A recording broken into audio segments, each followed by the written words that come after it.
Congrats. Congrats. Tapos na.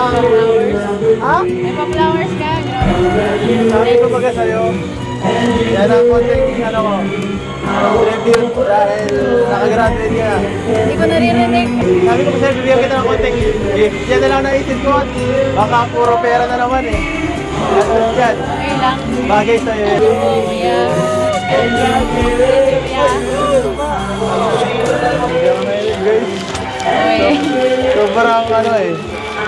Nag-enjoy nga ako sa ano eh.